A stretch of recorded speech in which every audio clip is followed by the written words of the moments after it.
eu vou pregar sobre pensar em Jesus como nosso sumo sacerdote.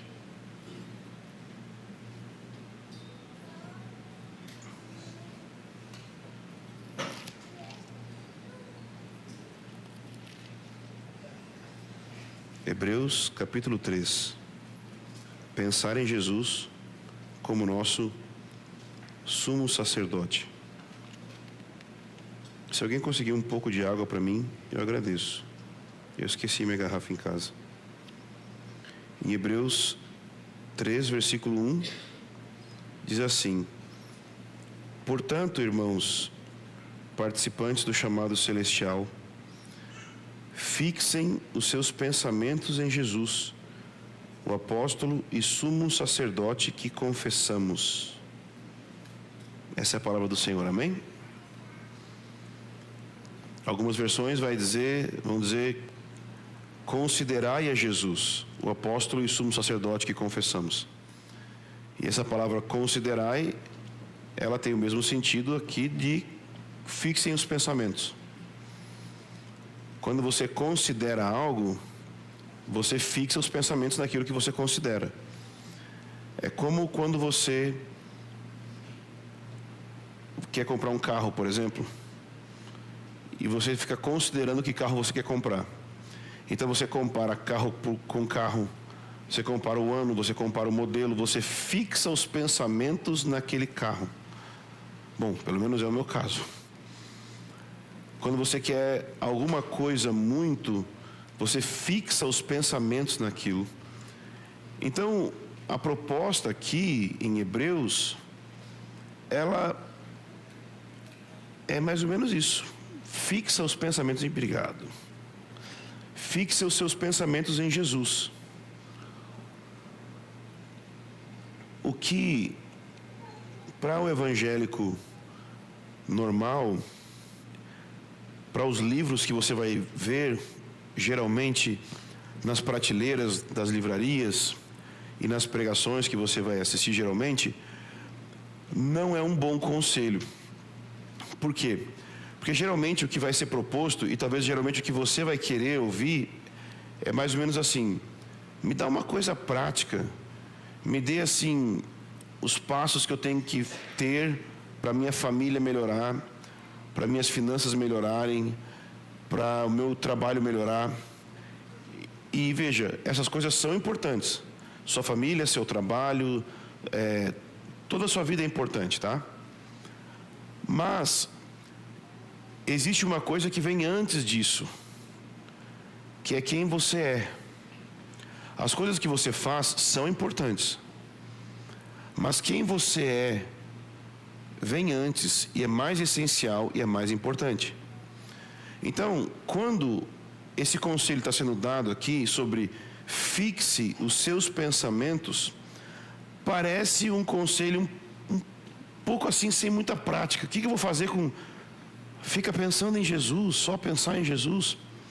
Mas o que ele está propondo aqui é que conforme você fixa os seus pensamentos em algo, os seus pensamentos vão sendo inundados com a realidade daquilo que você está pensando, e o seu interior vai sendo também mexido com aquilo que você está pensando, e o seu eu, sua pessoa, o seu ser vai sendo mexido, e então também aquilo que você faz, como o seu trabalho, sua família, tudo que você faz, também vai sendo afetado com a realidade daquilo que você está pensando. Se nós fôssemos colocar de uma outra forma, é como se você saísse da dimensão de trabalhar para Jesus, o que é uma coisa maravilhosa, porque é bem melhor do que trabalhar para o diabo. E você saísse da dimensão de trabalhar para Jesus, e você entrasse na dimensão de trabalhar com Jesus, através de Jesus. Muitas pessoas trabalham para Jesus na força do braço da sua carne. Elas olham tudo aquilo que Jesus fez por elas e com muita gratidão, elas se viram e no braço da sua carne, do seu esforço humano, elas querem com muita gratidão viver para Jesus. Isso é maravilhoso. mas rapidamente elas entram em estafa, porque elas não conseguem fazer todas as exigências que elas percebem que deveriam de fazer como cristãos, porque elas não têm em si mesmas as forças para viver aquilo que elas precisavam. Então, o que é preciso? Não é apenas viver para Jesus, mas é viver através de Jesus. E aqui nesse texto, quando ele fala sobre fixar os pensamentos, tem um pouquinho disso. Um pouquinho de, ei, os seus pensamentos são uma parte dessa porta, onde se você fixar os seus pensamentos, uma realidade espiritual vai entrando no seu espírito, vai entrando no seu ser, e vai transformando quem você é, e vai te dando força, energia espiritual, por assim dizer, né? Para não usar uma palavra meio nova era, mas é por aí. Imagina uma eletricidade, uma gasolina, um poder que vai entrando no seu ser e vai te habilitando para você fazer aquilo que você precisa fazer na sua vida, por meio de algo que não é muito prático. Fixar os seus pensamentos. Fixar os seus pensamentos no que ele fala? Fixem seus pensamentos no apóstolo e sumo sacerdote. Então, qual é a relação aí de apóstolo e sumo sacerdote? Apóstolo é alguém que representa Deus diante dos homens. E sumo sacerdote é alguém que representa homens diante de Deus. Então, quando nós pensamos em apóstolo em relação a Jesus e sumo sacerdote em relação a Jesus, o que nós temos que pensar é o seguinte: que Jesus como apóstolo foi o ministério dele até a sua morte e ressurreição. Jesus é óbvio que ainda hoje ele nos apresenta a Deus, mas é óbvio que ainda hoje em termos mais simples, Jesus quando encarnou, ele veio nos revelar o Pai. Então, ele estava representando Deus para nós, ok? Jesus veio nos revelar o Pai. Mas quando ele subiu aos céus, ressurreto, agora ele vai com um corpo humano, e agora ele, diante do Pai, nos representa diante do Pai. Ele agora leva a natureza humana e está diante do Pai como um sumo sacerdote, nos representando. Então ele veio como um apóstolo e voltou como um sumo sacerdote, e está diante do Pai, subiu diante do trono como um sumo sacerdote. E ele está dizendo que considere toda a obra de Cristo. É isso que ele está falando. Pense em toda a obra de Cristo. Fixe seus pensamentos em toda a obra de Cristo. E como eu tenho pregado nos últimos dias, últimas semanas, sobre sacerdócio centrado no Evangelho, o que eu queria fazer hoje é, talvez, encerrar essas palavras, tentando levar os seus pensamentos para Jesus como sumo sacerdote. Ele está falando que Jesus, como sumo sacerdote, nos representa diante de Deus. Que Jesus, como sumo sacerdote, ele tem um ministério. Já parou para pensar nisso, que Jesus tem um ministério? Todo mundo tem ministério, e Jesus tem um ministério. O ministério atual de Jesus agora é ser um sacerdote, é ser um sumo sacerdote diante de Deus. E ele é um sumo sacerdote a seu favor. Não é assim aleatório, que Jesus está só adorando a Deus. Jesus está diante de Deus a seu favor agora, diante do trono. Então, o que está sendo proposto aqui em Hebreus é que você deveria de fixar os seus pensamentos nisso. E eu vou acrescentar aqui uma coisa minha. E isso deveria de te empolgar, me empolgar. E é claro, a gente não está acostumado a pensar nessas coisas, e por isso não nos empolga. Mas com o tempo, Deus pode fazer com que isso nos empolgue, e o Espírito Santo pode fazer com que isso nos empolgue. Não vai ser no braço da carne, sabe, que eu vou chegar para você e a gente vai falar: sorria, irmão, fica feliz, ou seja, finge que você está empolgado. Não é isso. Mas se nós fixarmos nossos pensamentos, se nós deixarmos o Espírito Santo mover sobre nós, pode ser que com o tempo Deus vai mexendo no nosso coração e isso vai transformando o nosso coração. Então, o que eu queria te propor é fixar hoje os pensamentos em Jesus como sumo sacerdote e ler então alguns versos em Hebreus que falam de Jesus como sumo sacerdote para isso. Algo super improdutivo. Hoje a pregação vai ser isso, improdutiva. A gente vai pensar em Jesus como sumo sacerdote E aí? E a gente vai embora e vai almoçar. Só isso. E o que eu faço? Só pensa. Só isso. E vamos ver o que o Espírito Santo faz. Não tem nada de especial, nada de miraculoso. Você não tem que fazer nada, só pensar. Tudo bem? Então vamos lá. Então, primeira coisa que eu queria que você pensasse sobre Jesus como sumo sacerdote, está em Hebreus capítulo 7. Hebreus capítulo 7, versículo 21 e 22. Hebreus 7, 21 e 22 diz assim.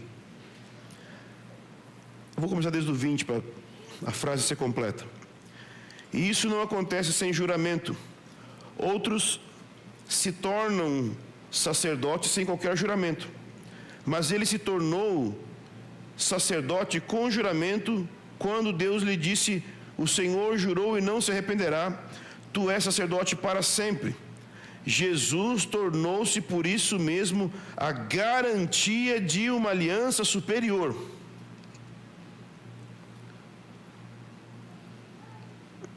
Jesus, como sumo sacerdote, ele é a garantia de uma aliança superior.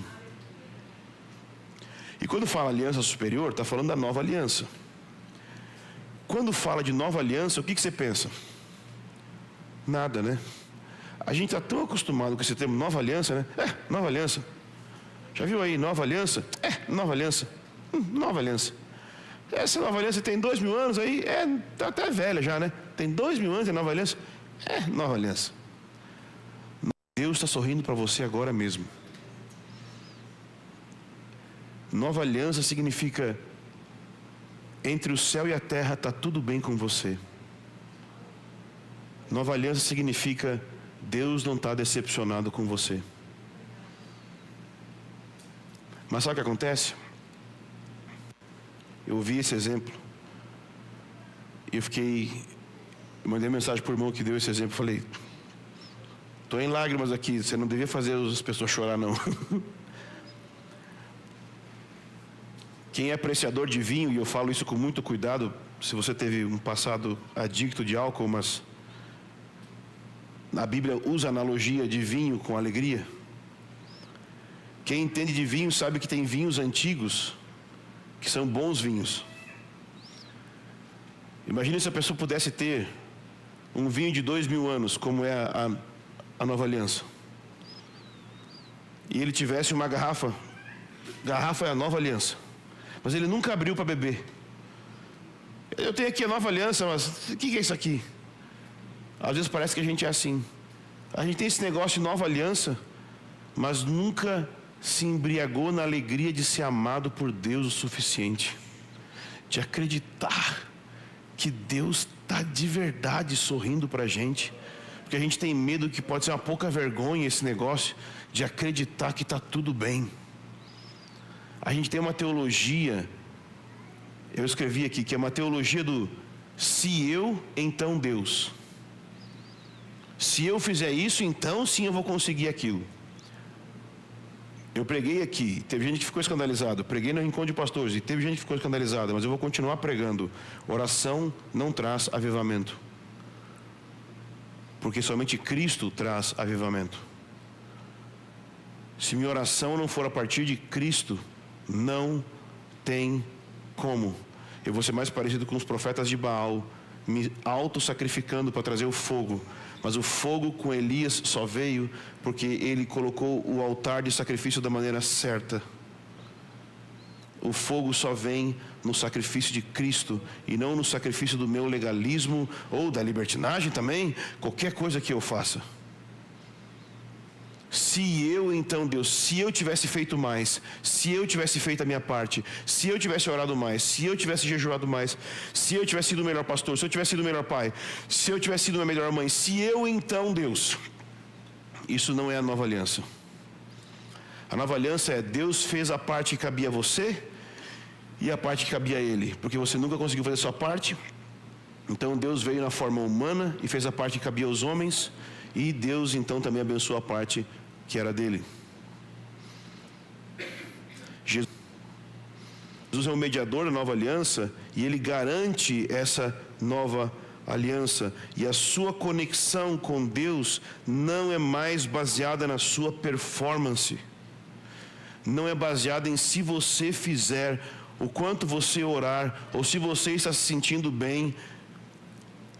Sabe que a gente tem isso, né? Se eu estiver me sentindo bem hoje, então eu estou mais próximo de Deus. Não. Sabe o que vai te aproximar de Deus hoje? Você parar e só lembrar da nova aliança. E por isso que a ceia é tão poderosa. Porque o que você faz na ceia? Só e lembra. Só isso. O simples ato de lembrar. Mas é lembrar do quê? Da cruz, do sangue. Mas lembrar da cruz e do sangue teologicamente não faz efeito. Teologia não vai te mudar. A questão é qual é a realidade por detrás daquela teologia. A realidade por detrás daquela teologia é: Deus está sorrindo para você agora mesmo. Então, Jesus, como sumo sacerdote, ele garante a nova aliança. Próximo ponto, Hebreus 4, versículo 15.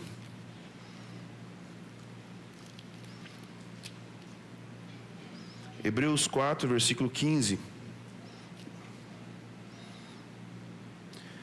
Pois não temos um sumo sacerdote que não possa compadecer-se das nossas fraquezas, mas sim alguém que, como nós, passou por todo tipo de tentação, porém sem pecado. Já não está melhor? O segundo versículo já não está mais ungido que o primeiro? Eu nem expliquei. Você não está sentindo melhor só de ler? Você está considerando Jesus. Você não sentiu um negócio? Quando eu terminei de ler, você já não ficou... Eu também fiquei. Eu nem estava tão empolgado. Não é uma boa nova. Você nem pegou a explicação. O que você leu já está bom o suficiente.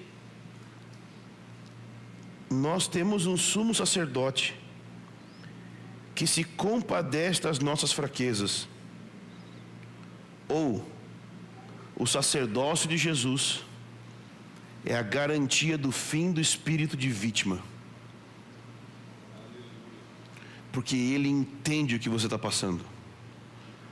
Você nunca mais vai precisar dizer: ninguém me entende. Tem alguém que te entende. Certeza. Certeza. Mesmo que você esteja no fundo do poço por sua culpa. Porque a gente acredita muito assim, que se a gente estiver no fundo do poço por culpa dos outros, por culpa de uma provação, por culpa de uma circunstância que nós não tivemos controle, então ok, Jesus se compadece de mim. Mas eu quero que você se imagine no fundo do poço, Jesus chegando, se abaixando e olhando. O que a gente falaria? Se a gente estivesse lá por nossa culpa. A gente fala assim: Jesus, não vem aqui. Deixa que eu vou me levantar e eu vou me limpar, porque eu estou aqui por minha culpa. Eu me joguei aqui. O Senhor é muito bom, muito legal, mas assim, eu parei aqui por minha culpa. Não vem aqui. Não precisa se gastar por mim. Sabe o que ele vai dizer? Eu sei que você está aí por sua culpa, mas eu sei o quanto que está doendo. Eu entendo exatamente o que você está sentindo. A gente não acredita que Jesus é assim, mas Hebreus está dizendo que Jesus é exatamente assim.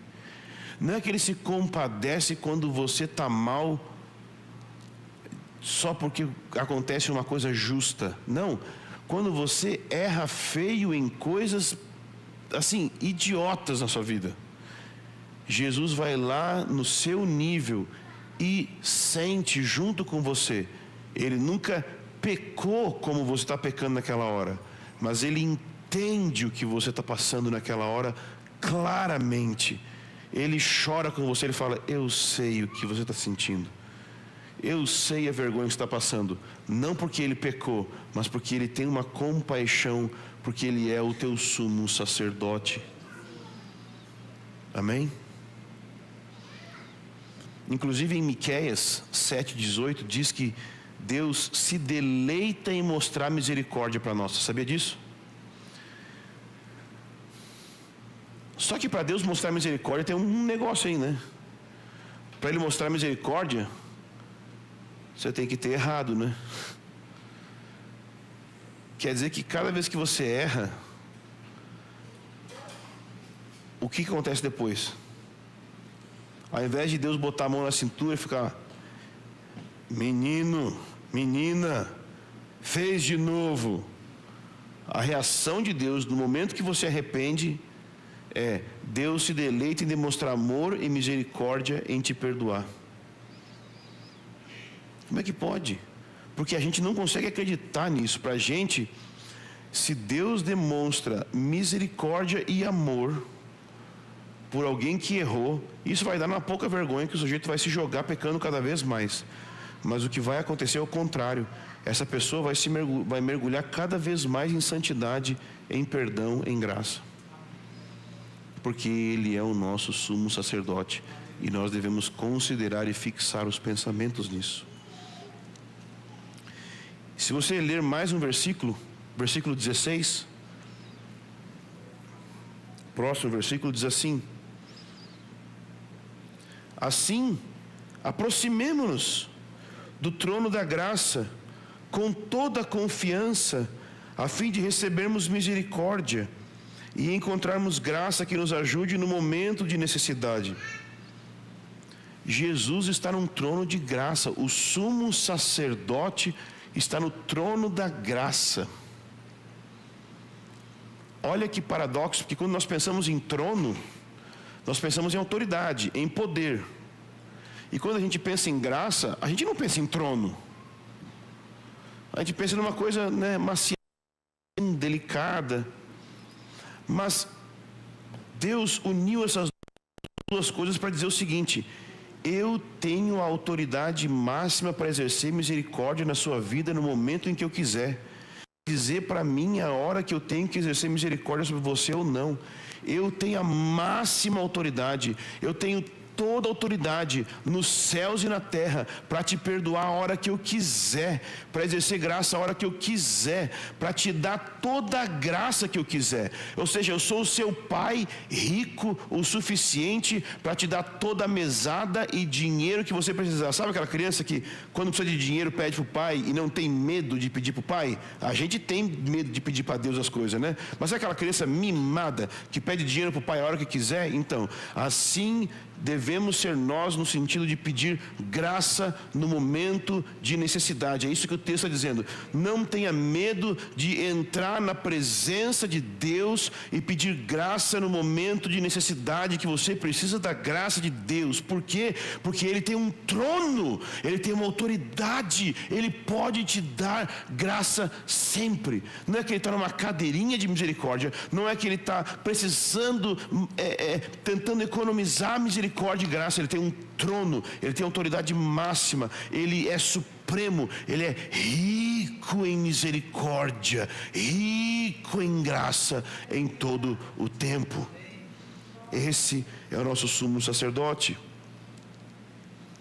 No capítulo 5, no versículo 1, diz que todo sumo sacerdote é escolhido dentre os homens e designado para representá-los em questões relacionadas com Deus, que é o que nós falamos no início, né? O sumo sacerdote nos apresenta diante de Deus e apresenta ofertas e sacrifício pelos pecados. E aqui está o problema de muitos de nós. O sumo sacerdote, o sacerdote em si, oferece sacrifício pelos pecados que vão sendo cometidos. Nós temos um pensamento assim, não é direto, mas indireto. Jesus ofereceu um sacrifício por mim no passado. A gente acredita que o sacrifício dele vale para sempre, mas na prática a gente pensa assim: ele ofereceu um sacrifício para mim no passado que valeu quando eu fui batizado. Aí eu tenho que ir fazendo expiação por mim, por meio dos meus arrependimentos, meus devocionais. Cada um tem um jeito. Tem gente que peca, aí quando peca tem que ficar 3 dias sem falar com Deus para conseguir fazer expiação pelos seus pecados. Tem gente rindo porque já passou por isso. Não pode vir na igreja, ou tem que dar uma evangelizada, ler a Bíblia mais intenso, orar mais forte, orar mais alto, fazer uma vigília, fazer um jejum. Expiar pecado. Não é assim. Seu arrependimento não expia o pecado. Cristo e seu sacrifício expia. Mas a gente pensa o quê? Que só aquele sacrifício lá de trás fez uma expiação e que agora eu precisaria de outros sacrifícios. E o sacerdote no Antigo Testamento fazia sacrifícios diários, um de manhã e um à noite, pela expiação. Mas acontece o quê? O sumo sacerdote que nós temos agora diante de Deus, ele fez um sacrifício, mas ele entrou com o sangue desse sacrifício diante de Deus hoje, e ele apresenta a si mesmo por você todos os dias. Ele está como que constantemente fazendo novos sacrifícios, mas ele não precisa fazer novos sacrifícios. Como é que o efeito do sacrifício é aplicado novamente em você? Cada vez que você conversa com ele. Cada vez que você conversa com Jesus, é como se o novo sacrifício fosse feito sem ter sido feito. O efeito do sacrifício é aplicado novamente na sua circunstância. Entenda isso. Não é preciso fazer um novo sacrifício, mas o efeito do sacrifício de Jesus é refeito na sua vida. Cada vez que você se achega a Jesus, fala com Jesus, abre sua vida, diz: Jesus, eu errei, Jesus, eu pequei, Jesus... Ou cada vez que você toma ceia, cada vez que você lembra, cada vez que você fala, aquilo é aplicado de novo. É por isso que ele é o sumo sacerdote. Por quê? Porque ele está oficiando esse processo diante de Deus em prol da sua santidade. É ele que está administrando a sua santidade e sua proximidade diante de Deus. Mas a gente acha que nossa proximidade é fruto de quanto a gente ora, quanto a gente jejua, qualquer outra coisa. Não é. Nossa proximidade diante de Deus tem a ver com o sangue de Jesus.